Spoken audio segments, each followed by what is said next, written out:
सध्या तुम्ही सगळे लोक कंबाईंड गट ब आणि गट क ची तयारी करत असाल। रिसेंटली तुमच्या लक्षात आलं असेल की सध्या गट क ची परीक्षा सुद्धा राज्यसेवा घेते। यामुळे दरवर्षी निघणाऱ्या जागांची संख्या हजारोंच्या घरात गेलेली आहे। आणखीन काही वर्षांनी असं होणार आहे की तलाठी भरती, ग्रामसेवक भरती ह्या सगळ्या सरळ सेवा भरतीमार्फत घेतल्या जाणाऱ्या परीक्षा सुद्धा राज्यसेवा घेणार आहे आणि या सगळ्यांचा सिलेबस जवळपास सेम असणार आहे। पण मग गोष्ट अशी आहे, या परीक्षांची तयारी करायला पुण्याला यावं लागेल का? बिलकुल नाही। तर गट ब आणि गट क साठीच्या ज्या लागणाऱ्या परीक्षा आहेत त्यांची तयारी तुम्ही ज्ञानदीप अकॅडमीच्या ऑनलाईन ॲपच्या माध्यमातून नक्की करू शकता। आपल्या ज्ञानदीपची गट ब ची बॅच सुरू होते 2 जूनला। ही ऑनलाईनची बॅच असणार आहे, लाईव्ह कम रेकॉर्डेड बॅच असणार आहे। आत्ता लाईव्ह झालेले लेक्चर थोड्याच वेळानं परत तुम्ही रेकॉर्डेड स्वरूपात नक्की बघू शकता। सगळ्यात महत्त्वाची गोष्ट जी मला तुम्हाला सांगायची ती आहे याची फीस। आम्ही या कंबाईंड गट ब आणि क ची फीस अत्यंत माफक ठेवण्याचा प्रयत्न केलेला आहे। याची फीस असेल फक्त 10,000 रुपये आणि मित्रांनो ही फीस तुम्ही प्रत्येक महिन्याला 2,000 म्हणजे तुम्ही इमॅजिन करू शकता, फक्त 2,000 रुपयात तुम्हाला बॅच मिळते। प्रत्येक महिन्याला 2,000 असं 5 महिने भरू शकता। या लाईव्ह कम रेकॉर्डेड बॅच सोबत तुम्हाला आम्ही मागच्या वर्षीची रेकॉर्डेड बॅच सुद्धा फ्रीमध्ये देणार आहोत, ज्यासाठी तुम्हाला कोणतेही पेमेंट करायचं गरज नाहीये, सो दॅट तुम्ही येणाऱ्या सगळ्याच्या सगळ्या परीक्षा पास होऊ शकता। म्हणून 2 जूनची ज्ञानदीपची लाईव्ह कम रेकॉर्डेड बॅच नक्की जॉईन करा। फक्त 10,000 रुपयात जे तुम्ही प्रत्येक महिन्याला 2,000 असं पे करू शकता। सर्वांचं ज्ञानदीप परिवारामध्ये मनापासून स्वागत आहे। धन्यवाद। चला, नमस्कार विद्यार्थी मित्रांनो, ज्ञानदीप अकॅडमीच्या ओरिएंटेशनच्या पहिल्या सेशनमध्ये तुम्हा सगळ्यांचं मनापासून स्वागत आहे। चला, सगळ्यात पहिली महत्त्वाची गोष्ट, आज आपलं कंबाईंडचं पहिलं आणि सगळ्यात महत्त्वाचं ओरिएंटेशन आहे। सो इथं काय लक्षात घ्यायचंय, आपल्याला हे पक्क लक्षात घ्यायचंय की आपण तयारी सुरुवात कुठून करायची, आपला क्लास कोणत्या पद्धतीने जाणार आहे, तुम्ही नेमकं कशावर काम करायचं आणि सगळ्यात महत्त्वाची गोष्ट, तुम्ही कमीत कमी वेळात परीक्षा कशी पास होऊ शकता यासाठी आपण काय करायला हवं हा आपला मेन फोकस असणार आहे। तर इथं काय लक्षात घ्यायचंय, सगळ्यात पहिली महत्त्वाची गोष्ट, आपली ही जी कंबाईंडची परीक्षा आहे, बरोबर आहे। आता इथं फायदा काय होणार आहे तुम्हाला कंबाईंडची परीक्षा जॉईन केल्यानंतर, तर सगळ्यात महत्त्वाचा फायदा हा होणार आहे, आत्तापर्यंत हे सगळ्यांनी खूप लक्ष देऊ नये का, आत्तापर्यंत काय होतं, जेव्हा आपण कंबाईंडच्या परीक्षेची तयारी करायचो, बरोबर, तर कंबाईंडच्या परीक्षेत किती जागा असायच्या, PSI plus STI plus ASO plus sub registrar, बरोबर। आता यामध्ये ही जी सब रजिस्ट्रार आहे, सब रजिस्ट्रार तुम्हाला माहित असेल बघा, ज्यामध्ये काय होतं, ज्यामध्ये तुम्ही रेंट अग्रीमेंट करण्यासाठी जाता, खरेदी खत करण्यासाठी जाता, तर त्या ठिकाणी जो अधिकारी असतो बघा, तर ती सब रजिस्ट्रारची जागा आहे। तर या सगळ्या जागा, यापैकी सब रजिस्ट्रार खूप दिवसांनी ऍडव्हर्टाइजमेंट निघलेली आहे आणि याची ऍडव्हर्टाइजमेंट खूप रेअरली निघते। पण आपण विचार केला तर दरवर्षी PSI, STI, ASO या सगळ्या परीक्षांचा जर विचार केला तर ऍव्हरेज नंबर ऑफ जागांची संख्या किती असते, 600, 700, 800 किंवा जर PSIच्या जागा जास्त निघल्या तर 1000च्या घरात। पण मागील काही वर्षांचा जर विचार केला तर असं लक्षात येतं की सरळ सेवा भरतीमध्ये प्रचंड मोठ्या प्रमाणामध्ये भ्रष्टाचार सुरू झालेला आहे आणि याचे सरळ सरळ पडसाद मुलांना मिळणाऱ्या नोकरीवरती होते।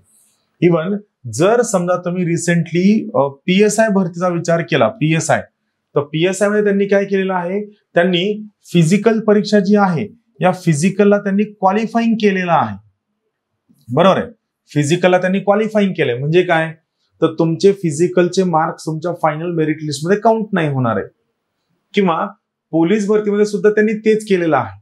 अगोदर काय होईल, अगोदर तुमची लेखी परीक्षा होईल आणि जर समजा तुम्ही लेखी परीक्षेत पास झालात तर तुम्ही त्या ठिकाणी फिजिकलला क्वालिफाय व्हाल। म्हणजे थोडक्यात काय होतंय, आता आपल्या लक्षात येतं की सरळ सेवाची परीक्षा असेल, PSI असेल, इव्हन तुमचं पोलीस भरती असेल किंवा इतर कोणती परीक्षा असेल, या सगळ्या परीक्षांना तुमच्या फिजिकल पेक्षा कंटेंट खूप जास्त महत्वाचा झालेला आहे। कंटेंट करेक्ट आहे। मग इथं गंमत काय आहे, इथं गंमत अशी आहे की हे सगळे जे इश्यू होत आहेत, यामुळे आतापर्यंत सरळ सेवा भरती जी IBPS पद्धतीने TCS किंवा कोणाच्या मार्फत घेतली जायची, हे सगळं बंद होऊन येणाऱ्या काही वर्षात किंवा माहित या वर्षी किंवा पुढच्या वर्षीपासूनच सरळ सेवा भरतीची जी परीक्षा आहे, ही सरळ सेवा भरतीची परीक्षा सुद्धा राज्यसेवा आयोगामार्फत घेतली जाणार आहे। म्हणजे आतापर्यंत राज्यसेवा आयोग जे PSI, STI, ASO साठी 600 ते 700 जागा काढायचं, आता या वर्षीपासून ही जी परीक्षा आहे प्लस सरळ सेवा भरती जर कंबाईन केलं तर यासाठी निघणाऱ्या जागांची संख्या असणार आहे 5,000 ते 7,000 जागांच्या दरम्यान. म्हणजे काय आहे, जेव्हा तुम्ही एकच सिलेबस अभ्यास करता, आतापर्यंत काय व्हायचं, प्रत्येक परीक्षा आली या प्रत्येक परीक्षेसाठी काय केलं जायचं, प्रत्येक परीक्षेसाठी वेगळ्या पद्धतीने त्या ठिकाणी प्रिलिम्स वेगळी असायची, मुख्य वेगळी असायची, प्रिलिम्स वेगळी असायची, मुख्य वेगळी असायची. इथं मुख्य परीक्षा वेगळीच असणार आहे, पेपर वेगळा असणार आहे, पण या सगळ्या परीक्षांसाठी पूर्व परीक्षेचा सिलेबस हा एकच असणार आहे. आणि हा जो पूर्व परीक्षा सिलेबस हा कोणता असणार आहे, हा कंबाईन ग्रुप बी आणि सी चा सिलेबस असणार आहे पूर्व परीक्षेला. म्हणजे एका पूर्व परीक्षेच्या आधारावरती तुम्ही जवळपास 5,000 ते 7,000 जागांना पात्र ठरणार आहात. म्हणजे जर समजा तुम्ही आपल्या ज्ञानदीप अकॅडमीची ही कंबाईनची ऑनलाईनची बॅच जर जॉईन केली तर या कंबाईनच्या ऑनलाईनच्या बॅचच्या मार्फत तुम्ही दरवर्षी 5,000 ते 7,000 जागांची 100% तयारी करू शकता. एवढा मोठा कंटेंट या ठिकाणी तुम्हाला मिळणार आहे. म्हणून लक्षात घ्या, आता तुम्हाला राज्यसेवेच्या धर्तीवरती तयारी करावी लागणार आहे, तुम्हाला कंबाईनच्या धर्तीवरती तयारी करावी लागणार आहे. सरळ सेवा भरतीची परीक्षा पास होण्यासाठी सुद्धा तुम्हाला याच तोडीस तोड तयारी करावी लागणार आहे, तर तुम्हाला फायदा होणार आहे, अन्यथा तुम्हाला फायदा होणार नाहीये. हा सगळ्यात पहिला महत्वाचा मुद्दा आहे. मग इथं लक्षात काय ठेवायचं, तर सगळ्यात महत्वाची गोष्ट मला इथे ही लक्षात ठेवायची आहे की आपण काय करतो, आपण एखाद्या ठिकाणी जातो पण आपण सिस्टीमवर विश्वास ठेवत नाही. ट्रस्ट दी सिस्टीम काय आहे, सिस्टीमवर तुम्हाला विश्वास ठेवायचा आहे, तुम्हाला सिस्टीमवर ट्रस्ट ठेवायचा आहे. आता मी असं का म्हणतो, तर बघा, तुम्ही काय करता, तुम्ही एक कोणता तरी पर्टिक्युलर कोचिंग क्लास लावता, क्लास 1 लावलेला आहे, पण इथं काय होतं, आपल्याला प्रत्येक वेळेस घर की मुर्गी दाल बराबर वाटते. आपण क्लास 1चा लावतो, युट्यूब दुसऱ्याचं बघतो, गायडन्स तिसऱ्याचं घेतो, पुस्तकं 4थ्याचे वापरतो, मेंटॉरशिप 5व्याची घेतो. म्हणजे तुम्हाला प्रिपरेशन करताना एकाच वेळी एकाच परीक्षेसाठी जर 5 पद्धती, 5 पर्स्पेक्टिव्ह, 5 मेथोडॉलॉजी आणि 5 मला सांगा सिस्टीम जर मिळाल्या तर मला सांगा एक धड ना भारावर चिंध्या असा सगळा प्रकार होणार आहे.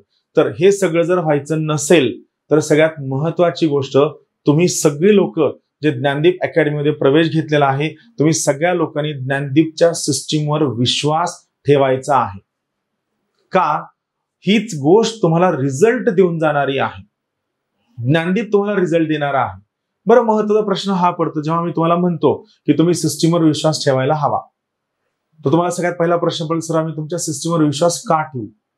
बरोबर आहे की नाही? काहीतरी कारण, तुम्ही आम्हाला सॉलिड रिझन द्या.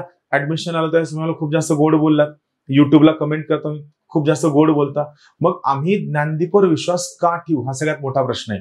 बरोबर आहे? किंवा सिस्टीमवर विश्वास का ठेवू?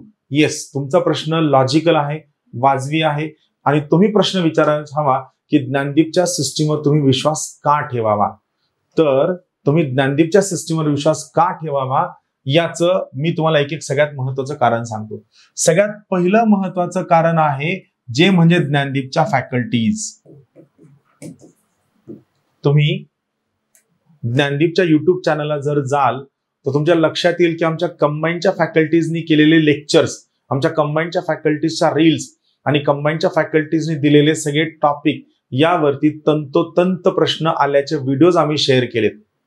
म्हणजे आता या मोमेंटला जर समजा तुम्ही युट्यूब चॅनलला गेलात आणि युट्यूब चॅनलला जर आपल्या शॉर्ट्स म्हणजे रील्स या सेक्शन मध्ये गेलात तर त्या ठिकाणी तुम्हाला सगळ्या फॅकल्टीजनी येणाऱ्या मागच्या झालेल्या गट क परीक्षेमध्ये त्यांच्या कोणत्या व्हिडिओमधनं कोणता प्रश्न आलाय हा त्यांनी त्या ठिकाणी कट करून पाठवलाय.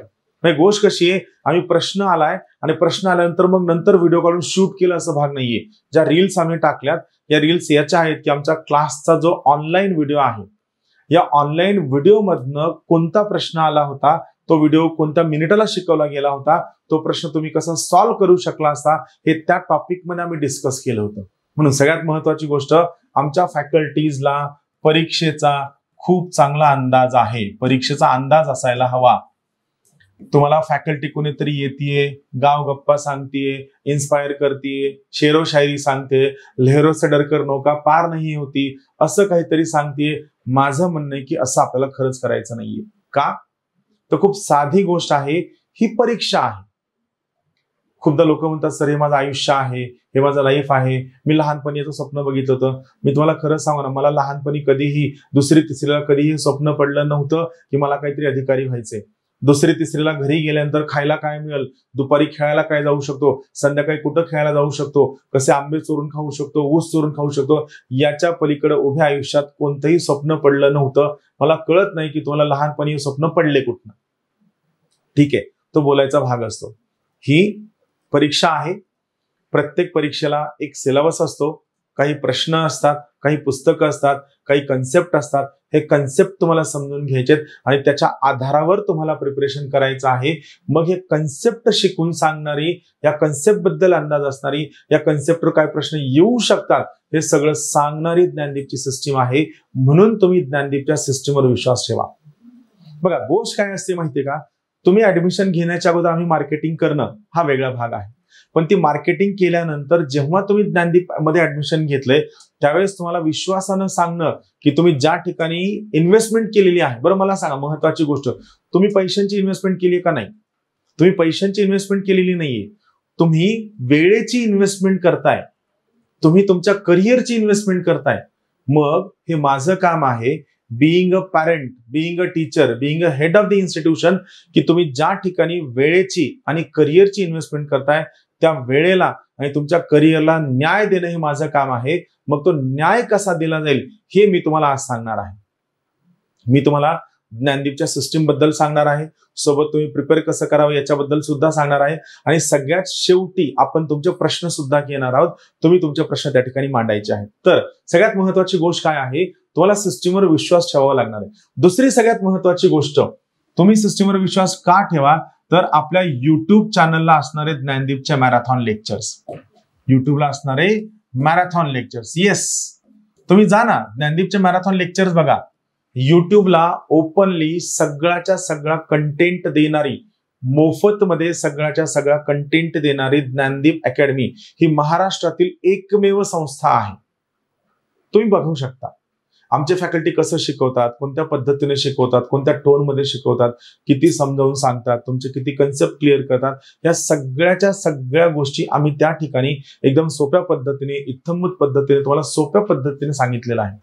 मॅरेथॉन मध्ये तुम्हाला आमचा कंटेंट लक्षात येईल, आमची डिलिव्हरी लक्षात येईल, आम्ही कसं शिकवतो हे लक्षात येईल, आम्ही कसे कन्सेप्ट क्लिअर करतो लक्षात येईल. सगळ्यात महत्वाची गोष्ट, आमचा कंटेंट किती रिलिव्हंट आहे, आमचा कंटेंट किती प्रिसाइज आहे, आमचा कंटेंट तुम्हाला किती साध्या सोप्या सरळ भाषेत आम्ही समजावून सांगतो, हे सगळं तुम्हाला ज्ञानदीपचे मॅरेथॉन लेक्चर्स बघितल्यानंतर लक्षात येईल.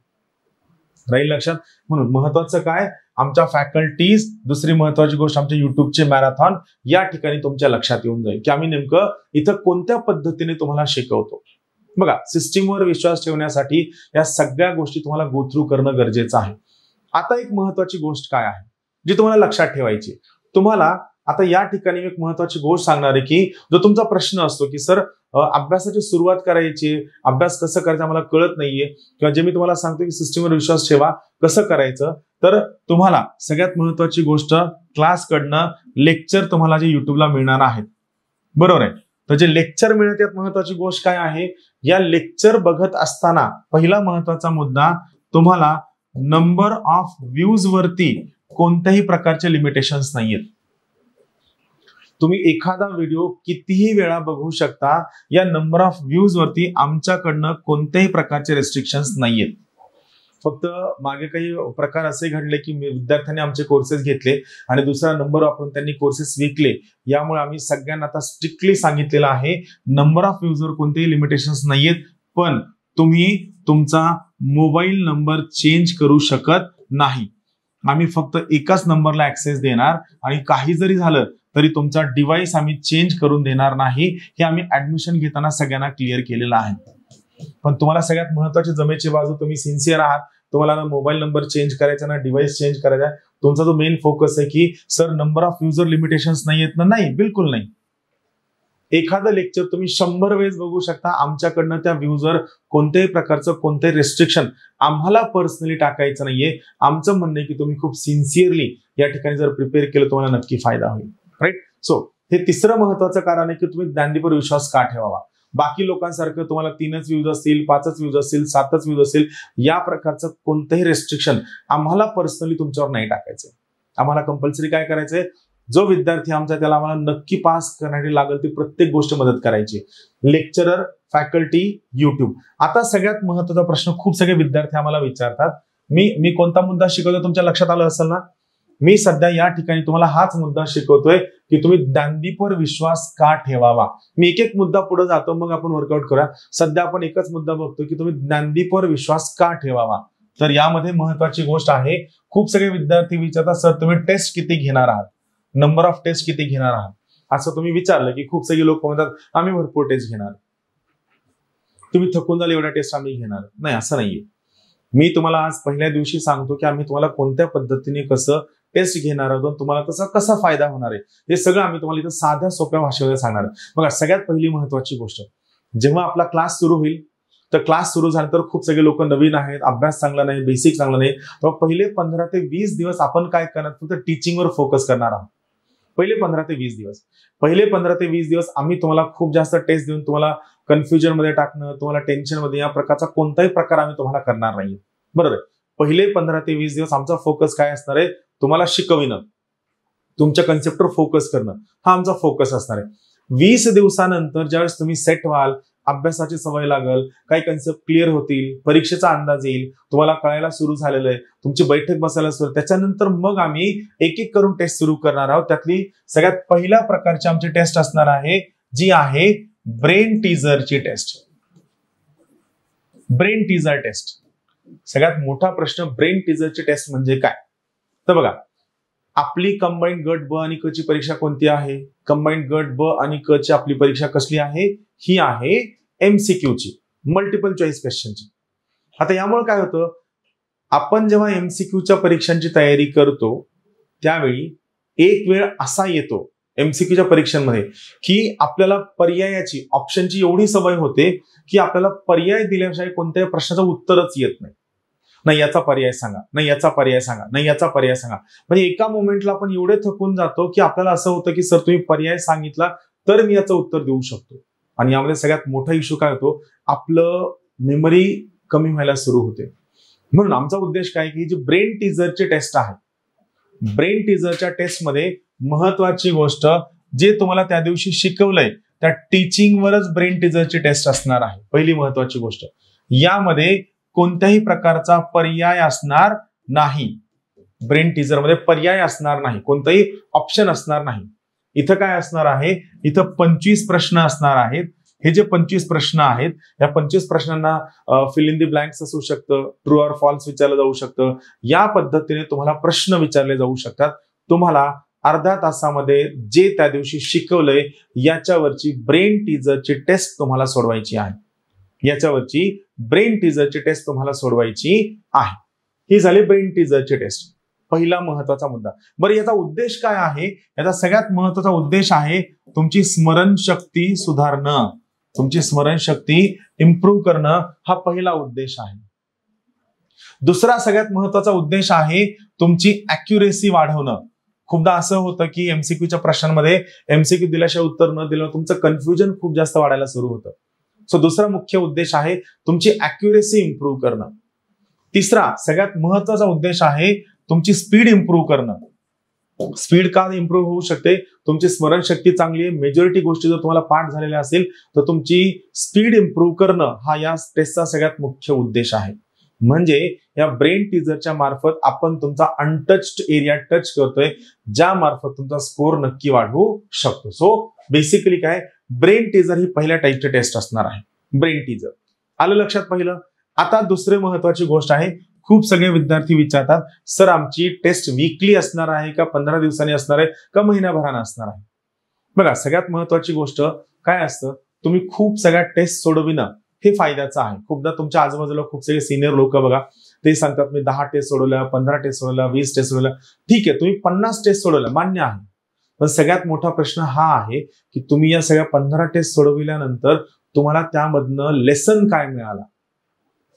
तुम्ही काय करता, पेपर घेऊन येता, पेपर स्वतः खाली टाकून देता, मला एवढा स्कोर आला, या प्रश्नाचं हे चुकलं ते चुकलं, असं नका करू.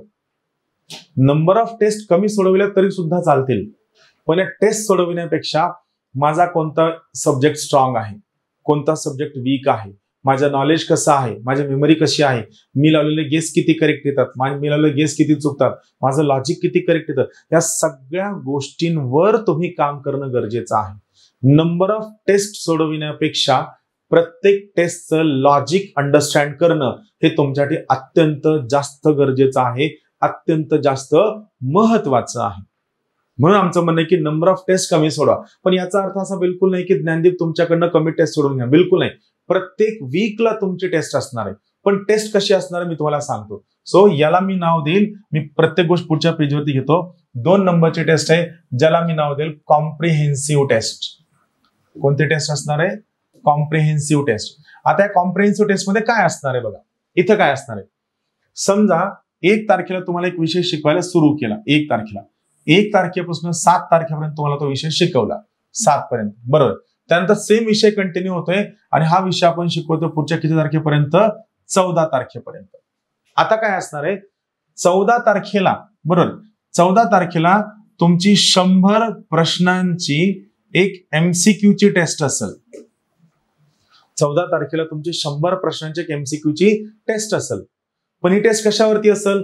या सगळ्या सिलेबसवरती असेल का? नाही, बिलकुल नाही. ही 100 प्रश्नांची टेस्ट कशी असेल? याच्यामध्ये 80 प्रश्न हे GS चे असतील, 20 प्रश्न हे करंटचे असतील. 80 प्रश्न GS चे आणि 20 प्रश्न करंटचे. किंवा जर आम्हाला वाटलं सिलेबस मोठा आहे, टॉपिक जास्त शिकवला गेला, तर 100ला 100 प्रश्न आम्ही तुम्हाला GS चे देऊ. इथं काय असणार आहे? 1 तारखेपासून 7 तारखेपर्यंत तुम्हाला जे शिकवलंय याच्यावरती ही टेस्ट असणार आहे. 1 तारखेपासून 7 तारखेपर्यंत, बरोबर. काय असणार आहे? 1 तारखेपासून ते 7 तारखेपर्यंत आम्ही तुम्हाला जे शिकवलंय याच्यावरती 14 तारखेला टेस्ट असेल. म्हणजे तुम्हाला रिडिंगला वेळ मिळेल. लॉजिकली हे बघा, तुम्ही लेक्चर अटेंड करताय, तुम्ही नोट्स वाचताय, PDF वाचताय, आणि मग तुम्ही 14 तारखेला त्यावरती टेस्ट देताय. तुम्ही तुमच्या प्रिपरेशनला कॉन्सॉलिडेट करायला सुरू केलेलं आहे. मग 7 तारखेला काय होईल सर? तर बघा, 7 तारखेला ज्ञानदीप अकॅडमीचे एक युनिक टेस्ट असणार आहे, ज्याचं नाव आहे, हे खूप महत्वाचं आहे, याचं नाव आहे माइंड मॅप परीक्षण. याचं नाव आहे माइंड मॅप परीक्षण. हो, ज्ञानदीपचे माइंड मॅप खूप जास्त महत्वाचे आहेत. ऑनलाईनच्या सगळ्या विद्यार्थ्यांना हे माइंड मॅप परीक्षण 50% डिस्काउंट मध्ये उपलब्ध आहेत. महाराष्ट्रातल्या कोणत्याही बुक स्टोअरवरनं घेऊ शकता, ज्ञानदीप ऑल इन वरनं घेऊ शकता, पोस्टानं मागवू शकता, तुम्ही कुठूनही माइंड मॅप मागवू शकता. इथं आम्ही काय करणार? समजा इमॅजिन करूया 1 तारखेला तुम्हाला इतिहास शिकवायला सुरू केलं, इतिहास शिकवायला, तर 1 तारखेपासून 7 पर्यंत शिकवून झालंय. हे फॅकल्टी आम्हाला सांगेल की काय शिकवलं, आम्ही त्याच्यावरती 14 तारखेला टेस्ट घेणार. पण याच बरोबर आम्ही तुम्हाला ऍडव्हान्स मध्ये सांगणार की 1 तारखेपासून ते 7 तारखेपर्यंत तुम्ही इतिहास या विषयाचा जो माइंड मॅप आहे, इतिहास माइंड मॅप आहे ज्ञानदीप अकॅडमीचा, हा माइंड मॅप मधले किती टॉपिक तुम्ही वाचून काढायचे, किती टॉपिक तुम्ही रीड करायचे, जेणेकरून एवढे टॉपिक जर तुम्ही रीड केले तर आम्ही या टॉपिकवरच तुमची काय करणार? माइंड मॅपचं परीक्षण घेणार. म्हणजे 1 तारखेला आम्ही सांगणार की माइंड मॅपच्या किती टॉपिकवर तुमचे प्रश्न असतील आणि त्याच्यावर आम्ही घेणार. फक्त ही जी परीक्षा, माइंड मॅप परीक्षा, ही ऑब्जेक्टिव्ह टाईपची असणार नाही. ही कशी असणार आहे? ही असणार आहे ब्रेन टीजर टाईप. आलं लक्षात? सो ही झाली तुमची सेकंड टाईपची टेस्ट. आणि इथं बघा, पहिली डेली वाला ब्रेन टीजर झालं, दुसरं कोणतं झालं? दुसरं झालं MCQ टाईपची टेस्ट झाली, तिसरी कोणती झाली? माइंड मॅपचं परीक्षण झालं, तिसरं झालं माइंड मॅपचं परीक्षण. पण यासोबत आम्ही आणखीन एक परीक्षा घेणार आहोत, ती आहे चौथी. याचं नाव आहे टॉपिक वाईज वर्कबुक. हे मात्र तुम्हाला घरी सोडवायचं आहे. टॉपिक वाईज वर्कबुक तुम्हाला घरी सोडवायचं आहे. लोकसंख्या टॉपिक संपला की या टॉपिकचं वर्कबुक तुम्हाला दिलं जाईल. म्हणजे काय करायचं? आता तुम्ही इथं लेक्चर पहिल्यांदा पाहितलं, सेकंड टाइम तुम्हाला त्याला रिवाइज करायचं. मग तुम्ही सेकंड टाइम रिव्हिजनला घेतलं की व्हिडिओ बघितला की लगे वर्कबुक काढायचं, वर्कबुकवर सगळं लिहायला सुरू करायचं. आलं लक्षात? म्हणजे वर्कबुक परत कसं असणार आहे? ब्रेन टीजर टाईपचं असणार आहे. आमचा उद्देश, तुम्ही MCQ तर सोडवणार आहातच, आमचा उद्देश आहे की तुमची मेमरी खूप चांगली कसं काय केली जाऊ शकते. सो तुमची मेमरी इम्प्रूव्ह करणं हा आमचा सगळ्यात महत्वाचा उद्देश आहे. आलं लक्षात? सो चौथं असणारे टॉपिक वाईज वर्कबुकची टेस्ट. हे वर्कबुक तुम्हाला घरी सोडवायचं आहे. हे तुम्हाला टॉपिक संपले, एक विषयाचं टॉपिक संपले की ज्यावेळेस तुम्ही रिव्हिजनला याल त्यावेळेस तुम्हाला टॉपिक वाईज वर्कबुक अवेलेबल करून दिले जातील. आणि त्यानंतरची 5वी सगळ्यात महत्वाची टेस्ट असणार आहे झिरोथ अटेम्प्ट. काय असणार आहे? Zeroth attempt. आयोगासारखा असणार आहे. याला आम्ही नाव दिलेलं आहे अश्वमेध. अश्वमेध टेस्ट आहे अश्वमेध. अश्वमेध म्हणजे काय? ज्या दिवशी तुमचा सिलेबस संपला, समजा इमॅजिन करा तुमचा प्रिलिम्स आणि मेन्सचा सगळा सिलेबस संपला, एंड झालाय. आता सिलेबस संपल्यानंतर आपण काय करणार आहोत? सिलेबस संपल्यानंतर तुम्हाला 10 दिवसांचा आम्ही ब्रेक देणार आहोत. तुम्हाला घरी पळायची बिलकुल घाई नाहीये. 10 दिवसांचा ब्रेक देणार आहोत आणि 10 दिवसानंतर आम्ही तुमच्या 5 कॉम्प्रिहेन्सिव्ह टेस्ट घेणार आहोत. Comprehensive test. आज एक टेस्ट झाली, ब्रेक, एक टेस्ट, ब्रेक, एक टेस्ट, ब्रेक, एक टेस्ट, ब्रेक, एक टेस्ट, असं 10 दिवसात आम्ही पुढच्या तुमच्या 5 कॉम्प्रिहेन्सिव्ह टेस्ट देणार आहोत. सो या पद्धतीने आम्ही तुमच्या सगळ्या टेस्ट अरेंज करणार आहोत. म्हणजे बघा तुमच्या लक्षात येतंय का? मी मगाशी तुम्हाला म्हणलं की सिस्टीमवर विश्वास का ठेवावा, तर सिस्टीमवर विश्वास का ठेवायचं उत्तर तुम्हाला आता मिळालं असेल. बघा सगळ्यात पहिलं कोणत्या टाईपचे टेस्ट आहे? ब्रेन टीजर वाली टेस्ट आहे. त्याच्यानंतर कोणती टेस्ट आहे मी तुम्हाला सांगितलं, 100 प्रश्नांची एमसीक्यूची टेस्ट आहे. माइंड मॅप परीक्षण नावाची टेस्ट आहे. त्याच्यानंतर कोणती टेस्ट आहे? तर टॉपिक वाईज वर्कबुकची टेस्ट आहे आणि झिरोथ अटेम्प्ट अश्वमेध आहे. अश्वमेध यामध्ये आम्ही तुमच्याकडनं 5 कॉम्प्रिहेन्सिव्ह टेस्ट सोडून घेणार आहोत. मला सांगा, खूप साधं लॉजिक आहे. तुम्ही जर विचार केला की ही पद्धत तुम्हाला कशी फायद्याची ठरू शकते, तर लेक्चर तुम्ही अटेंड करताय, या लेक्चर बघण्यावर आमच्याकडनं नंबर ऑफ व्ह्यूजवर कोणत्याही प्रकारचं कोणतंही रेस्ट्रिक्शन नाहीये. करेक्ट आहे? मग जर कोणत्याही प्रकारचं कोणतं रेस्ट्रिक्शन नसेल तर लेक्चर अटेंड करताय, ब्रेन टीजरचे टेस्ट देताय, त्यानंतर एमसीक्यूचे टेस्ट देताय, माइंड मॅप परीक्षण देताय, त्यानंतर तुम्ही अश्वमेधचे टेस्ट देताय, वर्कबुकचे टेस्ट सोडताय. मला सांगा, एवढं जर सोडविलं तर तुमचा स्कोर यायला काही अडचण आहे का? काहीच अडचण नाही. तुम्हाला कुठेही कोणत्याही पद्धतीने जायचं नाही. फक्त तुम्हाला टाळायचंय काय? क्लास लावला एकाचा, युट्यूब बघताय दुसऱ्याचं, पुस्तक तिसऱ्याचं वापरताय, मेंटरशिप चौथ्याची करताय, गायडन्सला 5च्याकडे जाताय आणि या सगळ्या सिस्टीम मध्ये स्वतःचं 100% कन्फ्युजन करून घेताय. हा प्रकार झाला नाही पाहिजे. या प्रकारामध्ये कन्फ्युजन एवढं वाढत जातं की तुम्हाला शेवटी हातात काही राहत नाही. हे बिलकुल होता कामा नये. आपल्याला काय करायचंय? परीक्षा कमीत कमी वेळामध्ये क्लिअर करायची आहे, ही सगळ्यात महत्वाची गोष्ट आहे. राहील लक्षात? सो तुम्हाला हा मुद्दा क्लिअर झाला असेल की ज्ञानदीपच्या सिस्टीमवर विश्वास का ठेवायचा. दुसरा एक महत्वाचा मुद्दा आहे. तो महत्वाचा मुद्दा हा आहे की आपण कोणत्या पद्धतीने जाणार आहोत. आता आपण आपल्या क्लासचा जर विचार केला तर आपल्या क्लासमध्ये 2 टाईपचे विद्यार्थी आहेत. पहिला क्राऊड आहे जो आहे ज्याला नोव्हेंबरची परीक्षा द्यायची आहे. दुसरा क्राऊड आहे ज्याला 2026ची परीक्षा द्यायची आहे. मग आपण पळवापळवी करायची का? बिलकुल नाही. परत एकदा सांगतो, आपला जो टाइम आहे या टाइम मध्ये कोणीही म्हणलं की सर हा विषय अगोदर घ्या, तो विषय अगोदर घ्या, हे घ्या, ते घ्या, तर त्या ज्या लोकांना म्हणणं आहे की सर हा विषय अगोदर घ्या, त्या सगळ्यांना मी सांगू इच्छितो की त्या पर्टिक्युलर ठिकाणी त्या विषयाचे रेकॉर्डेड लेक्चर्स ऑलरेडी तुमच्या बॅच मध्ये टाकून ठेवलेले आहेत ऑलरेडी. सो तुम्ही ते रेकॉर्डेड लेक्चर बघा. आम्ही सिलेबस बेसिक पासून सगळ्यांना समजल असं आमच्या पद्धतीनं, परीक्षेच्या पद्धतीनं आणि जास्तीत जास्त मार्क्स कसे पडू शकतात आणि ज्ञानदीपची जास्तीत जास्त मुलं पास कशी होऊ शकतात, या पर्स्पेक्टिव्हनं आम्ही सगळ्याच्या सगळा सिलेबस घेणार आहोत. यामुळे पक्क लक्षात घ्या, आम्ही कोणत्याही पद्धतीनं सिलेबस तुमच्या सोयीने जाणार नाहीये. पण आता गोष्ट कशी आहे मी तुम्हाला सांगतो. 2025 आणि 2026 याचा विचार केल्यानंतर तुम्हाला सध्या ऍडव्हान्टेज काय आहे? तर यावर्षी काय झालं, 2025 ची परीक्षा लेट आहे. यावर्षी परीक्षा केव्हा आहे? यावर्षी परीक्षा आहे नोव्हेंबर महिन्यात. बरोबर आहे? परीक्षा केव्हा आहे? नोव्हेंबर महिन्यात आहे. करेक्ट आहे. म्हणजे आता गोष्ट कशी आहे, तुम्हाला 2025 ची नोव्हेंबरची परीक्षा सुद्धा मिळेल आणि पुढच्या वर्षी जून जुलैमध्ये कंबाईनची परत एक परीक्षा येईल, ती सुद्धा तुम्हाला मिळेल. म्हणजे within a span of 1 year, एका वर्षाच्या आत तुम्हाला कंबाईनच्या 2 परीक्षा देता येणार आहेत. हा सगळ्यात मोठा फायदा, हा सगळ्यात मोठा ऍडव्हान्टेज तुम्हाला या ठिकाणी मिळणार आहे. सगळ्यात मोठा फायदा. हो, हे गरजेचं आहे. कारण काय आहे, नॉर्मली काय असतं, एका वर्षाची परीक्षा 1.5 वर्षापर्यंत निकाल लांबतो. पण 25 ची परीक्षा लेट झाल्यामुळे आयोगाला 25 ची परीक्षा पटकन कव्हर करून 26च्या परीक्षेकडे ॲज अर्ली ॲज पॉसिबल जायचं आहे. त्यामुळे 25ची गट ब ची, 25ची गट क ची, 26ची गट ब ची, 26ची गट क ची, या पद्धतीने तुम्हाला जवळपास 3 परीक्षा ते 4 परीक्षा, 3 परीक्षा तुम्हाला ॲज अर्ली ॲज पॉसिबल टप्प्याटप्प्याने देता येणार आहेत कमी टाइम स्पॅनमध्ये. यामुळे तुमचा रिझल्ट येण्याचा चान्स रिलेटिव्हली खूप जास्त आहे. म्हणून ज्या विद्यार्थ्यांना वाटतं की नाही सर मला पटपट गोष्टी कव्हर करायच्या आहेत, तर या तुमच्या लाईव्ह बॅचमध्ये ऑलरेडी रेकॉर्डेड लेक्चर टाकून ठेवलेले आहेत. ते लेक्चर तुम्ही पाहून घ्या आणि तुमच्या स्पीडनं जा. पण आपण कसं करणार आहोत लक्षात घ्या. आपला पर्पज काय आहे? आपला पर्पज तुम्हाला आता ज्यावेळेस आपण जून मध्ये शिकवायला सुरू करतोय आणि मला वाटतं 8 का 9 नोव्हेंबरला तुमची कंबाईनची पूर्व परीक्षा आहे. मला एक्झॅक्टली डेट माहित नाही. 8 or 9 नोव्हेंबरला तुमची कंबाईनची डेट आहे, बरोबर. मग असं असतं की कोणत्याही पूर्व परीक्षेला तुम्ही कमीत कमी 90 दिवस नक्की द्यायला हवं. कोणत्याही पूर्व परीक्षेला तुम्ही काय कमीत कमी 90 दिवस नक्की द्यायला हवं. म्हणजे याचा अर्थ काय? तुम्हाला 8 ऑक्टोबर, 8 सप्टेंबर, 8 ऑगस्ट, म्हणजे आपण काय करणार आहोत 8 ऑगस्ट पासून ते 8 नोव्हेंबर पर्यंत आपला 100% फोकस कशावर असणार आहे?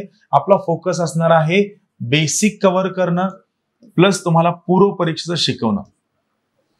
सो 8 ऑगस्ट पासून ते 8 नोव्हेंबर पर्यंत आपला फोकस काय असणार आहे? सगळंच सगळं बेसिक कव्हर करणं आणि सगळंच सगळं पूर्व परीक्षा शिकवणं. मग आता आपला फोकस काय असणार आहे? तर जून महिन्यापासून ते 8 ऑगस्ट पर्यंत आपण काय शिकणार आहोत? इथं आपण बेसिक शिकणार आहोत आणि सोबत आपण मुख्यचं शिकणार आहोत. बेसिक प्लस मुख्य, इथं बेसिक प्लस पूर्व. आणि 8 नोव्हेंबर नंतर आपण परत काय शिकणार आहोत? परत आपण आपला मुख्यचा सिलेबस शिकणार आहोत, मुख्य सिलेबस. सो या पद्धतीने आपण जाणार आहोत. ही आपली पद्धत आहे. म्हणजे लक्षात घ्या, जर समजा तुम्ही ही ज्ञानदीप अकॅडमीची कंबाईनची ऑनलाईन बॅच जॉईन केली तर याचा फायदा तुम्हाला कुठं कुठं होणार आहे? याचा फायदा तुम्हाला या वर्षीच्या कंबाईन पूर्वला सुद्धा होणार आहे, पुढच्या वर्षीची कंबाईन पूर्व, पुढच्या वर्षी गट क पूर्व आणि सगळ्या 3ही परीक्षांना, मुख्य परीक्षांना तुम्हाला या बॅचचा फायदा होणार आहे. कारण आपण जाणार आहोत या पद्धतीने ज्या ठिकाणी तुम्हाला जास्तीत जास्त चांगला रिझल्ट येऊ शकतो. राहील लक्षात? जून ते 8 ऑगस्ट बेसिक प्लस मुख्य शिकवलं जाईल. 8 ऑगस्ट पासून 8 सप्टेंबर पर्यंत तुम्हाला बेसिक प्लस पूर्व शिकवलं जाईल आणि त्याच्यानंतर तुमचा उरलेला सगळा सिलेबस शिकवला जाईल. हे सगळ्यात महत्वाचं आहे. म्हणून ही बॅच का महत्वाची आहे? तर ही एका बॅच मधनं तुम्हाला 3 परीक्षांची चांगली तयारी करता येऊ शकते. आणि म्हणून मी तुम्हाला मगाशी एक शब्द वापरला, you must learn to trust the system. सिस्टीमवर विश्वास ठेवायला तुम्ही शिकायला हवं. जोपर्यंत तुम्ही सिस्टीमवर विश्वास ठेवत नाहीत तोपर्यंत सिस्टीम कडनं फायदे मिळणं बंद होतं. तुम्हाला सिस्टीमवर विश्वास ठेवणं सगळ्यात जास्त गरजेचं आहे. बरं, सिस्टीम कडनं जर फायदा घ्यायचा असेल तर सगळ्यात हे तुम्हाला लक्षात येत असेल, हा व्हिडिओ वाटला तर परत रिपीट बघा, तुम्हाला कळेल. सिस्टीम कडनं जर फायदा घ्यायचा असेल तर काय करायला हवं? सगळ्यात महत्वाची गोष्ट 100% क्लास अटेंड करायला हवा. 100%. का? खूप सगळ्या लोकांना वाटतं की व्हिडिओ बघायला 1 तास जातो, 1.5 तास जातो, त्यापेक्षा जर मी वाचलं तर मला लवकर कळेल. खूप लोकांना वाटतं की त्यांच्यापेक्षा मी चांगला शिकू शकतो. खूप सगळ्या लोकांना वाटतं की सरांच्या चेहऱ्याचे एक्सप्रेशन चांगले नाहीत, काही लोकांना सरांची डिलिव्हरी चांगली नाहीये, सरांचा आवाज चांगला नाही. माझं म्हणणं, आपण पिक्चर काढायला आलोय का? नाही. आपला कन्सर्न काय असावा? हा जो समोरचा कंटेंट आहे, हा समोरचा कंटेंट मी पूर्व परीक्षेला कसा वापरू, हा कंटेंट मी मुख्य परीक्षेला कसा वापरू, या कंटेंटचा मी फायदा कसा करून घेऊ. सो इथं आपला पर्पज काय आहे की हा सगळाच्या सगळा कंटेंट आपण कसा, कुठं आणि कोणत्या पद्धतीने वापरायचा, हा आपला मेन कन्सर्न असणार आहे. बरोबर आहे? म्हणजे मग या ठिकाणी गोष्ट काय आहे, तुम्ही जर 100% सगळा क्लास अटेंड केला एकदा दोनदा तर सगळ्यात मुख्य फायदा हा होतो की आपल्याला त्या क्लासमधल्या छोट्या छोट्या गोष्टी, छोट्या छोट्या स्ट्रॅटेजीज, सगळ्या गोष्टींचा बेनिफिट मिळायला सुरू होतो आणि आपल्याला फायदा व्हायला सुरू होतो. म्हणून तुम्हाला सांगतो, महत्वाचं काय आहे, तुम्हाला जर या बॅच कडनं 100% फायदा घ्यायचा असेल तर कोणतंही लेक्चर मिस करण्याची आवश्यकता नाही. प्रत्येक लेक्चर न चुकता जेन्युइनली, सिन्सिअरली पाहायला सुरू करा. तुम्हाला सगळ्यात जास्त फायदा होईल, माझं म्हणणं आहे. आलं लक्षात? चला आता आपण पुढे जाऊया. महत्वाची गोष्ट काय की आपली जी कंबाईनची परीक्षा आहे, बरोबर आहे, कंबाईनची, तर ही परीक्षा कशाची आहे? ही परीक्षा आहे MCQ ची. म्हणजे काय? Multiple choice questions. कशाची आहे? मल्टिपल चॉईस क्वेश्चनची परीक्षा आहे. मग आता माझा साधा प्रश्न आहे, जर समजा मी तुम्हाला एक पर्टिक्युलर A4 साईजचं पेज दिलं रिडिंगला, तर मला सांगा A4 साईजच्या पेजला रिडिंगला किती वेळ लागतो? A4 साईजचं पेज माझं म्हणणं आहे पहिल्या रिडिंगला 8 मिनिट लागतात आणि हेच पेज जर परत रिपीट वाचायला घेतलं तर किती मिनिट लागतात? प्लस 4 मिनिट लागतात. म्हणजे तुम्हाला 12 मिनिट लागतात या पेजवरती चांगला कॉन्फिडन्स येण्यासाठी. बरोबर. कोणतंही पुस्तक जर वाचायचं असेल तर यावरती कॉन्फिडन्स येण्यासाठी तुम्हाला किती वेळ लागतो? जवळपास 8 ते 12 मिनिट लागतात. करेक्ट आहे. म्हणजे 12 मिनिटं तुम्हाला पेज पाठ होत नाही, फक्त काय होतं पेजवर चांगली कमांड येते. आता मला सांगा या A4 साईजवर जर समजा मला MCQ काढायचे आहेत, मल्टिपल चॉईस क्वेश्चन, तर किती प्रश्न निघू शकतात? A4 साईजच्या पेजवरती मॅक्सिमम 3 MCQ निघू शकतात. किती निघू शकतात?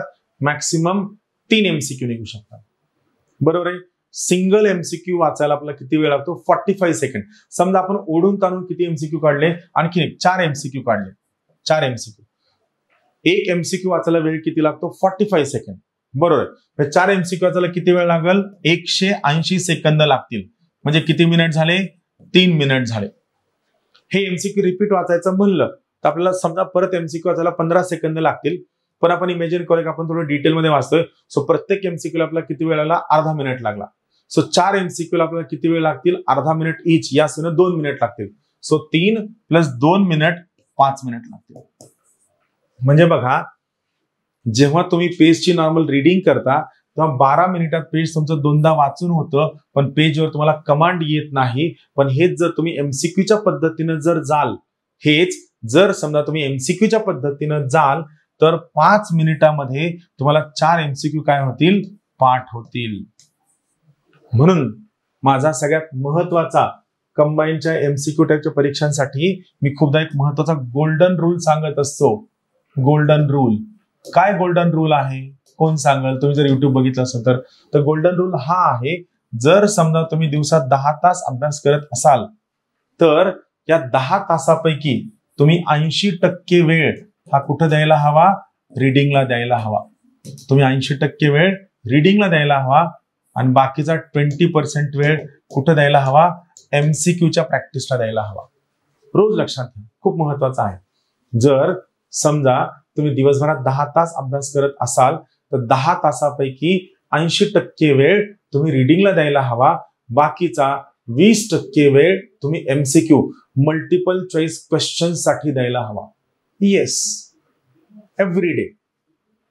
मग माझा प्रश्न की तुम्हाला प्रश्न पडला असेल की सर याचा अर्थ असा आहे का की आम्ही दिवसभरामधील 2 तास किंवा 3 तास बाजूला काढून त्या 2 तासात फक्त MCQ वाचावं? बिलकुल नाही. बघा, इथं मला तुम्हाला MCQ साठी एक पर्टिक्युलर, त्याच्या अगोदर तुम्हाला रूल कळला, गोल्डन रूल.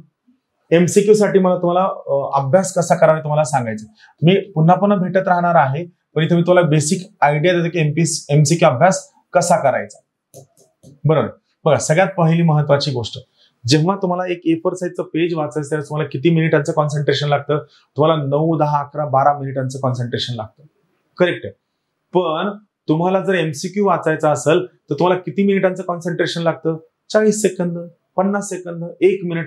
याचा अर्थ तुम्ही MCQ घेऊन त्या MCQ ला रेग्युलरली न चुकता कंटिन्यू वाचत बसण्याची आवश्यकता नाही.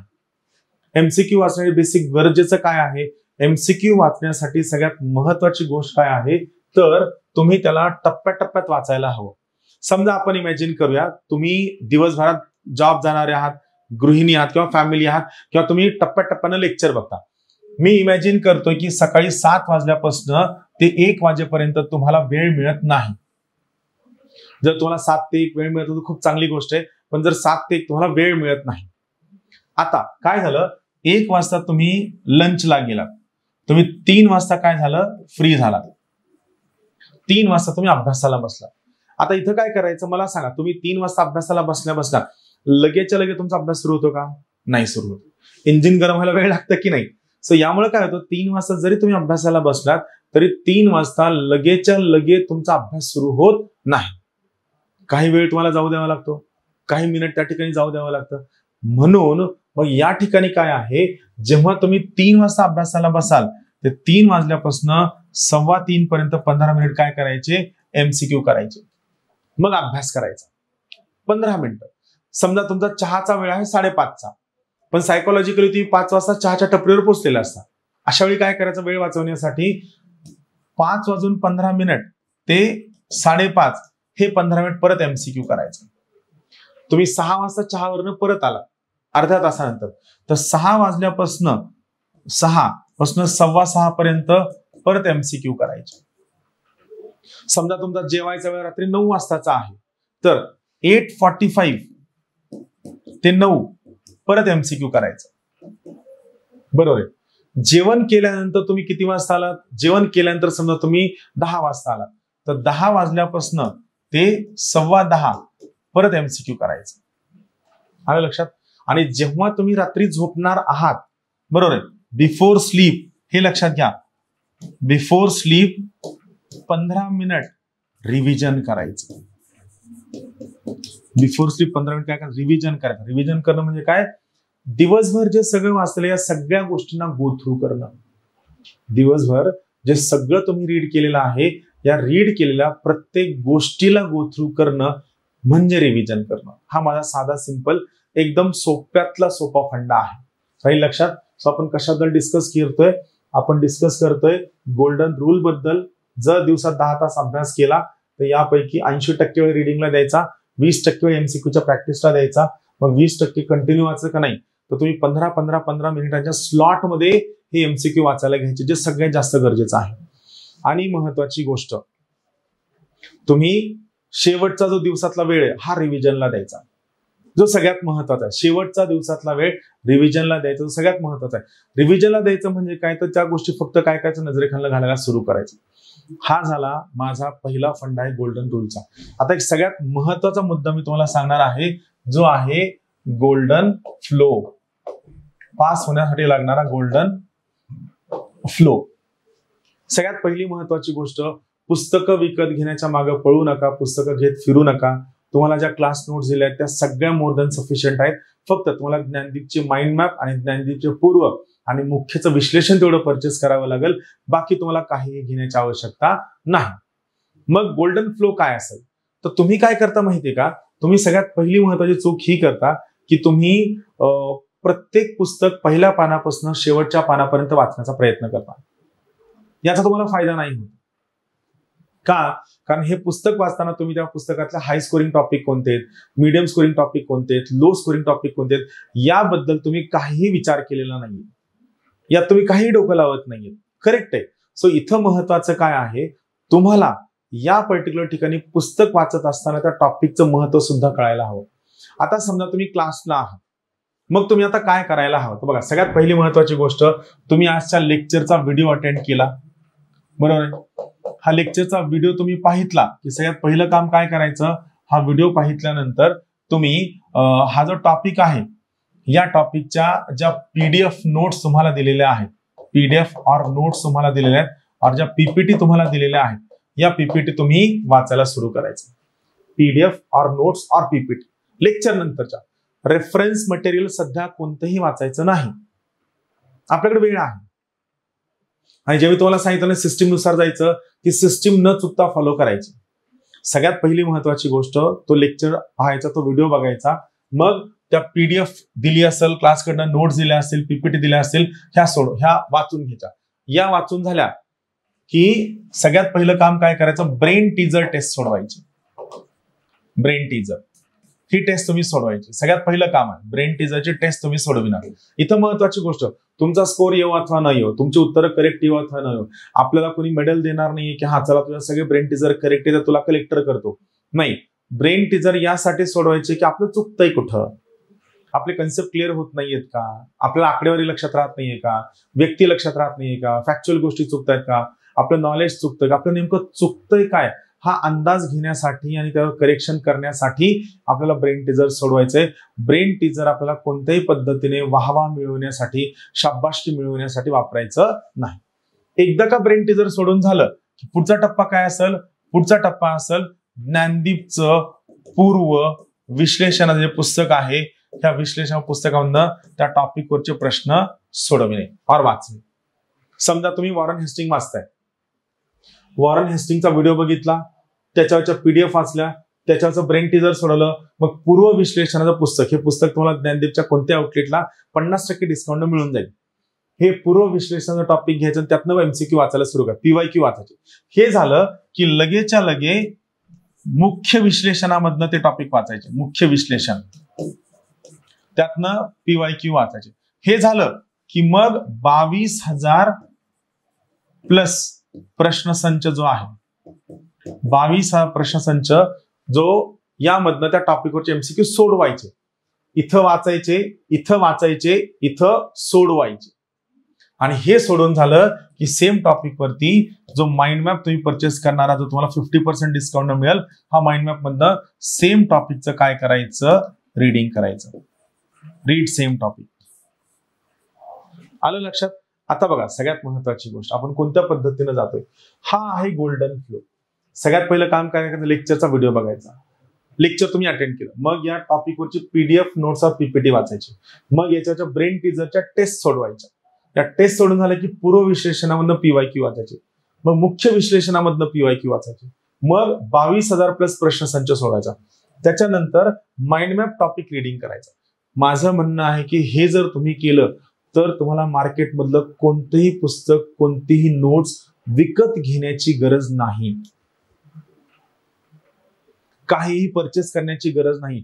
फक्त महत्वाचं काय आहे, तुम्ही सिस्टीमवर विश्वास ठेवणं गरजेचं आहे, जे तुम्ही ठेवत नाही. तुम्ही काय करता, तुम्ही तुमच्या पद्धतीनं तुम्हाला जे सगळं वाटतं ते त्या सोयीने तुम्ही वर्कआउट करायला सुरू करता, जे तुम्ही खरंच करता कामा नये. गोल्डन रूल, गोल्डन फ्लो दोन्ही पक्क्या लक्षात आले असतील. लक्षात घ्या, हे सगळ्यात जास्त महत्वाचं आहे. खूपदा मला खूप विद्यार्थी भेटायला येतात आणि सगळे विद्यार्थी काय म्हणतात की सर प्रिलिम्स 1 मार्काने राहिली, प्रिलिम्स 2 मार्काने राहिली. मग त्यांना पहिला माझा प्रश्न असतो की बाबा हऱ्या, तुझे कन्सेप्ट किती क्लिअर आहेत? तर थोडा कन्फ्युज मध्ये असं म्हणतो, हा सर माझे कन्सेप्ट सगळे क्लिअर आहेत, बरोबर आहे. किंवा मी त्याला दुसरा प्रश्न विचारतो की तुला अभ्यास कसा वाटतो, किती झालाय? तो म्हणतो हा सर चांगला अभ्यास झाला, मी रोज सकाळी 7 ते रात्री 11 अभ्यास शिकत असतो. बघा माझं काय म्हणणं आहे, तुम्ही रोज सकाळी 7 ते 11 वाजेपर्यंत अभ्यासिकेत बसलात, याचा अर्थ तुमचा अभ्यास झाला असं बिलकुल होत नाही. किंवा तुम्ही 7 ते 11 अभ्यासिकेत बसला म्हणून आयोगाने येऊन तुम्हाला पदवीसारखं पोस्ट द्यावी असं सुद्धा होत नाही, बिलकुल नाही. आयोगाचं म्हणणं आहे, जर तुम्हाला प्रश्न कॉम्प्रिहेंड होत असतील, जर तुमचे कन्सेप्ट क्लिअर असतील आणि जर समजा तुम्हाला वाटतं की नाही आपण चांगल्या पद्धतीने तयारी करू शकतो, तर आयोग तुम्हाला पोस्ट देईल, अदरवाईज आयोग तुम्हाला पोस्ट देणार नाही. तुम्ही किती तास अभ्यास केलाय याला स्पर्धा परीक्षेमध्ये 0 महत्व आहे. तुम्ही केलेल्या अभ्यासामधनं तुमचे कन्सेप्ट क्लिअर झालेत का, तुम्हाला प्रश्न कळलेत का, तुम्हाला परीक्षा कळलीये का, तुमचा स्कोर वाढू शकतो का, हा सगळ्यात महत्वाची गोष्ट आहे या सगळ्याच्या सगळ्या प्रोसेसमध्ये. म्हणून काय लक्षात ठेवायचं, या सगळ्या प्रोसेसमध्ये हे लक्षात ठेवा या ठिकाणी की तुम्हाला जर तुमचा स्कोर वाढवायचा असेल तर तुम्हाला कन्सेप्च्युअल क्लॅरिटी खूप चांगली असावी लागणार आहे. आता गोल्डन फ्लो लक्षात आला. मला तुम्हाला एक महत्वाचा कन्सेप्ट तुम्हाला सांगायचा आहे, जो आहे इंटरनलायझेशन. शब्द जरी इंग्लिश असला तरी मी तुम्हाला सोप्या भाषेत समजून सांगतो की याचा अर्थ काय. इंटरनलायझेशन, व्हॉट इज इंटरनलायझेशन? याला मी म्हणल कन्सेप्च्युअल क्लॅरिटी. म्हणजे तुम्ही तयारी सुरू केल्यानंतर जी आकडेवारी करताय ना, ही आकडेवारी करणं आत्ताच्या आत्ता थांबवा. कारण जर कन्सेप्ट क्लिअर नसेल तर जी काही आकडेवारी तुम्ही करताय, या आकडेवारीला काहीही किंमत नाही, या आकडेवारीला काहीही महत्व नाही. कन्सेप्ट क्लिअर असणं जर गरजेचं आहे आणि कन्सेप्ट क्लिअर असल्यानंतर केलेली आकडेवारी चांगली लक्षात राहते. सो कन्सेप्च्युअल क्लॅरिटीलाच मी दुसरा शब्द काय वापरेल, प्रत्येक कन्सेप्टला स्वतःच्या भाषेत समजावून घेणं, स्वतःच्या भाषेत समजून घेणं, याला मी म्हणेल इंटरनलायझेशन. प्रत्येक कन्सेप्टला तुम्ही स्वतःच्या भाषेत समजावून घेणं म्हणजे इंटरनलायझेशन. करेक्ट आहे. आता मी तुम्हाला एक कन्सेप्ट समजून सांगतो जो तुमच्या लक्षात येईल. मला सांगा, तुम्ही फ्रिंज बेनिफिट टॅक्स हा शब्द ऐकलाय कधी? फ्रिंज बेनिफिट टॅक्स नसेल ऐकला, बरोबर. आता मी तुम्हाला हे शिकवतो आणि मग तुम्ही मला सांगा की कोणत्या पद्धतीने तुम्हाला जायचंय. Fringe benefit tax. बैल पोळ्याला बैलाच्या अंगावर काय असतं? या प्रकारची झूल असते बघा, आलं लक्षात. आणि सोबत खाली काय असतं? या प्रकारची झालर असते, बरोबर आहे. वरती काय असतं? झूल असतं, खाली काय असते? झालर असते. झालरला इंग्लिश शब्द काय आहे? याला इंग्लिश शब्द आहे फ्रिंज.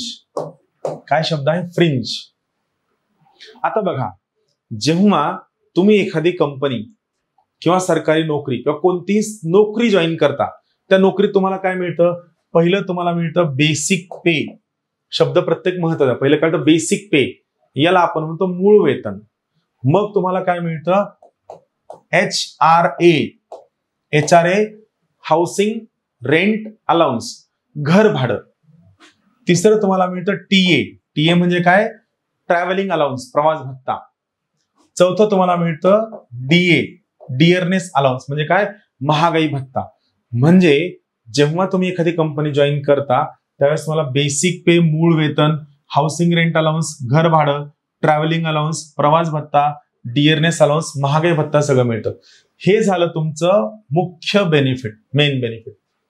पण यासोबतच कंपनी तुम्हाला काय करते? काही इतर बेनिफिट सुद्धा देते.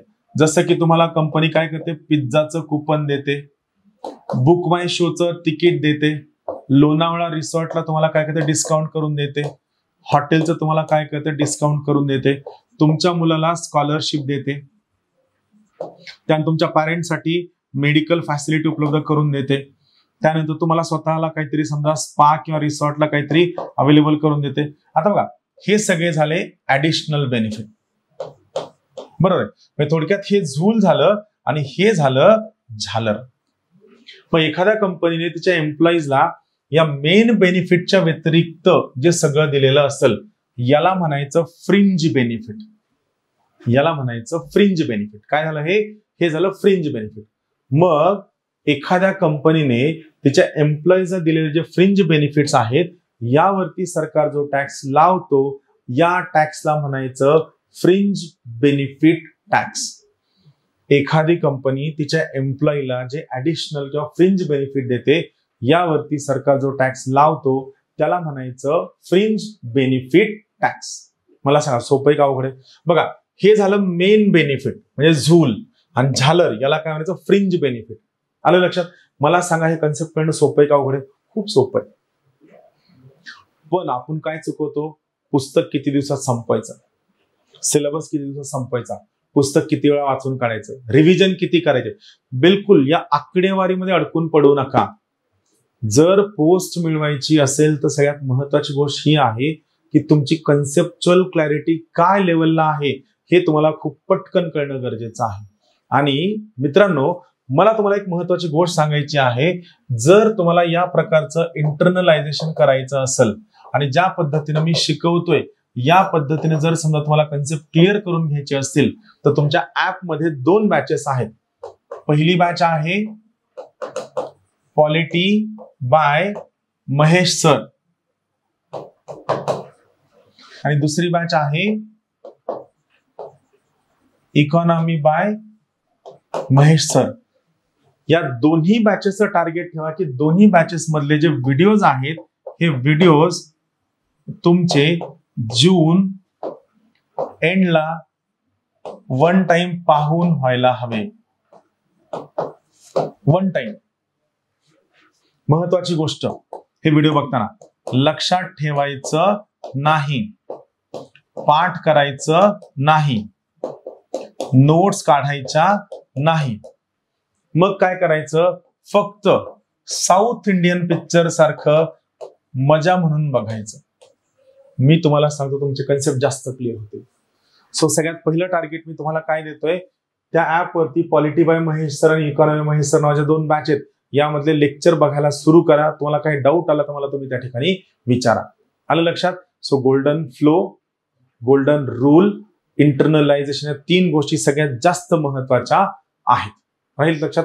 आता खूप लोकांचा प्रश्न असतो की सर मी एका दिवसात किती पुस्तकं वाचावी? एका दिवसात 2 पुस्तकं वाचावी. तुमचा हा जो अभ्यास आहे हा अभ्यास करून घेण्यासाठी ज्ञानदीप अकॅडमी एक डायरी आणणार आहे जी विदिन 15 डेज येईल, ज्याचं नाव आहे तपस्या. आपण या तपस्यावर काम करणार. आम्ही तुमचा सगळा अभ्यास ट्रॅक करून देऊन तुम्हाला मेंटॉर्स अलॉट करणार आहोत ज्या पद्धतीने तुम्ही हे सगळं करायला हवं. राहील लक्षात? हे सगळ्यात महत्वाचं आहे, हे सगळ्यात बेसिक आहे. मी सांगितलेली प्रत्येक गोष्ट न चुकता फॉलो करा, जे तुम्हाला खूप जास्त गरजेचं आहे. आता या सगळ्या प्रोसेसच्या शेवटी मला सगळ्यात महत्वाच्या 4 गोष्टी सांगायच्या ज्या महत्वाच्या आहेत. सगळ्यात पहिलं महत्वाचं आहे, प्रिपरेशन करताना कोणतंही टार्गेट ठेवू नका प्लीज. कोणतंही टार्गेट ठेवू नका. कोणतंच. का टार्गेट ठेवू नका? त्या मागचं सगळ्यात साधं सोपं सरळ कारण सांगतो. टार्गेट का नाही ठेवायचं? तर जेव्हा आपण टार्गेट ठेवतो तेव्हा टार्गेट ठेवल्यानंतर आपण अभ्यास करण्यापेक्षा टार्गेट पूर्ण करण्याकडे जास्त लक्ष देतो. किती दिवसात वाचून होईल, किती वेळात वाचून होईल. आणि काय होतं, आपण ज्यावेळेस वेळ संपत्ती येते त्यावेळेस आपण टार्गेट पूर्ण करण्यासाठी पानं पळवतो. ज्यावेळेस आपण पेजेस पळवतो त्यावेळेस दोन नुकसान होतात. पहिलं नुकसान काय होतं, आपल्याला एक सायकोलॉजिकल फिलिंग येते इनकम्प्लीटनेसची. सायकोलॉजिकल फिलिंग कशाची? आपण अर्धवट अभ्यास केल्याची. अरे मी ती पळवत वाचलं, अरे मी ते पळवत वाचलं, अरे मी ते पळवत वाचलं. ही फिलिंग जर आली तर लक्षात घ्या, तुम्ही फुल कॉन्फिडन्सनं पूर्ण चार्मनं परीक्षेत जाणार नाही. मग काय लक्षात ठेवायचं? बिलकुल कोणत्याही पद्धतीने टार्गेट ठेवून अभ्यास करायचा नाही. हा, अभ्यास कसा करायचा? सिन्सिअरली करायचा, ऑनेस्टली करायचा, जेन्युइनली करायचा. सगळ्यात महत्वाची गोष्ट आहे सेल्फ टॉक. हो, स्वतःला बोलायला शिका. हे गरजेचं आहे. का गरजेचं? कारण जर तुम्ही या ठिकाणी स्वतःला बोलला नाहीत तर मला सांगा तुमच्यासोबत बोलणार कोण? आज अभ्यासिकेत बसलोय, बरं वाटत नाहीये, खूप जास्त सर्दी झालीये, खोकला आहे, आज अभ्यास नाही करत, पण रूम पार्टनर बसताय म्हणून तुम्ही जर जबरदस्ती बोलत असाल, बसत असाल तर तुम्हाला सांगणार त्याचा फायदा नाही. अभ्यासिकेत बसला असाल तर त्या ठिकाणी तुमचा अभ्यास व्हायला हवा. तुम्ही अभ्यासिकेत किती तास बसलाय हे महत्वाचं नाहीये, तुमचा अभ्यास किती झालाय, तुमचे एमसीक्यू किती सुटू शकतात, तुमचा अभ्यास किती कव्हर झालाय हे सगळ्यात जास्त महत्वाचं. Self talk. स्वतःला बोला, चल चहाला, चल फिरायला, चल आता आज अभ्यास करूया, काल थोडा जास्त टाइमपास झाला, चल मूवीला. स्वतःला बोला. तुम्ही स्वतः सोबतच बोलणं बंद केलंय. आणि हे स्वतःला बोलत असताना सगळ्यात महत्वाची गोष्ट, स्वतःला चीअरअप करा. स्वतःचं कौतुक करा ना, कधीतरी कौतुक करा ना. आणि सगळ्यात महत्वाची गोष्ट, तुम्ही अधिकारी झालात याचं मॅनिफेस्टेशन करा की हा मी अधिकारी झालेलो आहे. हा, पण काहीच अभ्यास न करता मॅनिफेस्टेशन करू नका. दिवसभर एक शब्दही वाचल्यानंतर रात्री इमॅजिन करते की हा आता मी PSI झालो. असलं मॅनिफेस्टेशनला अर्थ नाही. टार्गेट ठेवायचं नाही, सायकोलॉजिकल फिलिंग अर्धवटपणाची येते, याच्याऐवजी सेल्फ टॉक करायचा, चीअरअप करायचं, मॅनिफेस्टेशन करायचं. आणखीन एक नुकसान काय आहे टार्गेट ठेवलं तर? आपण काय करतो, टार्गेट ठेवल्यानंतर पुस्तकाची पानाची पळवापळवी करतो. त्या ठिकाणी टॉपिक आपलं कव्हर होत आलं, आपलं दिसलं की टॉपिक कव्हर होत नाहीये, वेळ संपत आलाय, की आपण काय करतो, पानं पळवतो. आणि नुकसान असं होतं की नशीब एवढं वाईट असतं की जे पेजेस तुम्ही पळवलेत त्यावरच प्रश्न येतो. हे पक्क लक्षात घ्या. जे पेजेस तुम्ही पळवलेत त्यावरतीच प्रश्न येतो. म्हणून महत्वाची गोष्ट काय आहे, या पर्टिक्युलर ठिकाणी तुम्हाला काय लक्षात ठेवायचंय, तुम्हाला टार्गेट कंपल्सरी पूर्ण करण्याकडे सगळ्यात मेन फोकस करायचंय. टार्गेट पूर्ण नाही करायचं. टार्गेटची जी काय तुमची ऑनेस्टी, तुमची सिन्सिअरिटी, तुमची जेन्युइनिटी, तुमचा सेल्फ टॉक, तुमचं चीअरअप करणं, मॅनिफेस्टेशन करणं सगळ्यात जास्त गरजेचं आहे. सिलेबसची पळवापळवी करायची नाही. त्यानंतर दुसरी महत्वाची गोष्ट, पाठांतर करायचं नाही. पाठांतर नाही करायचं जे तुम्ही करत बसता. बघा ना, पेन, राजाराम मोहन राय, तुम्ही या पद्धतीने पाठ करताय. असं नसतं होत. सायन्स आहे. गोष्टी लक्षात ठेवण्या पाठीमागं सुद्धा सायन्स आहे. लक्ष देऊ नका काय सायन्स आहे. तर काय असतं, जेव्हा तुम्ही या प्रकारचा पेन बघता, टिश्यू पेपर बघता, बॉटल, रिमोट, फोन, पेज बघता, तेव्हा ती प्रत्येक गोष्ट बघितल्यानंतर त्याचा फोटो आपलं ब्रेन कॅप्चर करतं. आणि हा फोटो कॅप्चर केल्यानंतर आपलं ब्रेन काय करतं, त्या फोटोला आपल्या ब्रेनमध्ये सबकॉन्शियस मेमरीला पाठवतं. आणि त्या ठिकाणी त्या पर्टिक्युलर फोटो बद्दलची एक मेमरी आपली क्रिएट होते. आलं लक्षात? म्हणजे मला सांगा, ते पेज तुम्ही आज बघितलं, एक मेमरी क्रिएट झाली, 24 तासाने बघितलं दुसरी मेमरी क्रिएट झाली, आणखीन 48 तासांनी पाहिजे तिसरी मेमरी क्रिएट झाली. असं होईल की नाही? लॉ ऑफ रिपिटेशन आहे की नाही? पण तुम्ही आता पेज बघताय, तुम्ही 10 इम्प्रेशन एकाच वेळेस दिले तर ते एकच मेमरी क्रिएट होईल. सो लॉ ऑफ रिपिटेशन होणार नाही. म्हणून पाठांतर न करता कशावर विश्वास ठेवायचा? Law of repetition. आणखीन एक महत्वाची गोष्ट, अख्ख्या गावभरच्या सगळ्या बिनकामाच्या माहित्या कशाला पाठ करत बसता? सरदार वल्लभभाई पटेलांच्या पुतळ्याची उंची किती आहे, बोटाची उंची किती आहे, हाताची उंची किती आहे, हाताला किती बोट आहेत, पायाला किती बोट आहेत, अरे हे सगळं विचारणं बंद झालंय आयोगानं. हे सगळं फक्त कोचिंग क्लासेसच्या नॉन सिरियस टेस्ट सिरीज मध्ये विचारलं जाऊ शकतं. आयोग या प्रकारचे इलॉजिकल युजलेस प्रश्न विचारत नाही विचारत. आणि एखाद दुसरा या प्रकारचा प्रश्न चुकला तरी सुद्धा चालतंय. पाठांतर कोणत्या गोष्टीचं करा, तर त्यासाठी सगळ्यात महत्वाची गोष्ट आपल्या ज्ञानदीपचं मुख्य विश्लेषणाचं एक पुस्तक आहे जे तुम्हाला 50% डिस्काउंट मिळेल. आणि आपल्या ज्ञानदीपचं पूर्व विश्लेषणाचं एक पुस्तक आहे, पूर्व विश्लेषणाचं, हे पण तुम्हाला काय होईल 50% डिस्काउंट न मिळेल. तर यामध्ये काय आहे, प्रत्येक टॉपिकच्या सुरुवातीला मागच्या 10 वर्षात कोणत्या टॉपिकवर किती प्रश्न आलेत हे सगळं लिहून दिले. ते प्रश्न गोथ्रू करा. त्याच्या आधारावरती हाय स्कोरिंग टॉपिक कोणते आहेत, त्यानंतर मीडियम स्कोरिंग टॉपिक कोणते आहेत, आणि सगळ्यात महत्वाची गोष्ट लो स्कोरिंग टॉपिक कोणते आहेत, या सगळ्यांची यादी करा. High scoring, medium scoring, low scoring यांची यादी करा. आणि मग पहिली प्रायोरिटी द्या हाय स्कोरिंगला, मग द्या मीडियम स्कोरिंगला, आणि मग सगळ्यात शेवटची द्या लो स्कोरिंगला. याचा फायदा काय होईल, तुम्हाला काय पाठ करायचं, काय गोष्टी किती वेळेस वाचायच्या, कोणत्या गोष्टी स्किप करायच्या, काय वाचायला नको, याची तुम्हाला प्रॉपर अंडरस्टँडिंग येईल. म्हणून मी तुम्हाला सांगतो, विनाकारांचं पाठांतर करू नका. तिसरी सगळ्यात महत्वाची गोष्ट, आकडेवारी करत बसायची नाही. मला भेटायला येणारी खूप सगळे लोक विचारतात, सर मला आर्टिकल पाठ होत नाहीत, आर्टिकल पाठ होत नाहीत, आर्टिकल पाठ होत नाहीत. दरवर्षी एखाद्या आर्टिकलवर प्रश्न असतो, एखाद्या वर्षी 2 किंवा 3 आर्टिकलवर प्रश्न असतो. मग मला सांगा, जर या पर्टिक्युलर केसमध्ये नंबर ऑफ आर्टिकल्सवर जर कमी प्रश्न असेल तर तुम्ही कलम विनाकारण का पाठ करत बसताय? पाठांतर करायचं नाही, ते ऑटोमॅटिकली लक्षात राहतं. आकडेवारी लक्षात ठेवायची नाही, ती ऑटोमॅटिकली लक्षात राहणार आहे. आणि खूपदा असं होतं की मुलं विचारतात, सर आकडेवारी लक्षात ठेवायला काय करू? माझं म्हणणं काय की जर आपल्याला त्या गावाला जायचंच नाही तर आकडेवारी लक्षात का ठेवायची? तुमचा उद्देश काय आहे आकडेवारी लक्षात ठेवून? आणि चौथी सगळ्यात महत्वाची गोष्ट, जी तुमची खूप जास्त हाऊस असते, सर मला नोट्स काढायच्या, तर नोट्स नाही काढायच्या.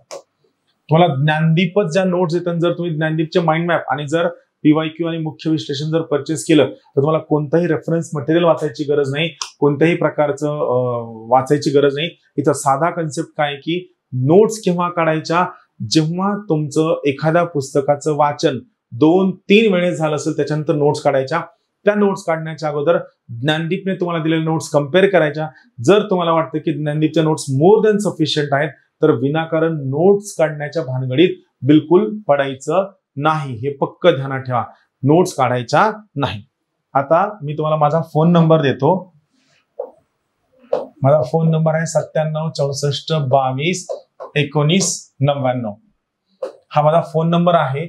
तुमचं नाव मला पाठवा, नेम सोबत तुमची ऑनलाईन बॅच आहे मला शेअर करा, ऑनलाईन कंबाईंड बॅच असं मला शेअर करा.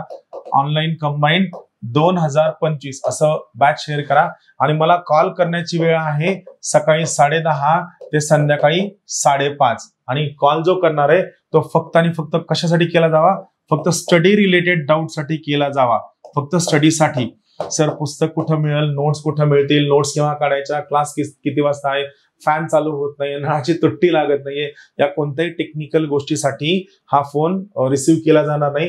प्रिफरेबली फक्त क्लासच्या विद्यार्थ्यांचेच नंबर मी सेव्ह करतो, इतरांचे नंबर सेव्ह करत नाही. आणि जर तुमचा मिस्ड कॉल पडला तर माझ्याकडनं कॉलबॅक तुम्हाला नक्की येईल. पण तुम्हाला कॉलबॅक येण्यासाठी तुमचा नंबर माझ्याकडे सेव्ह असणं गरजेचं आहे.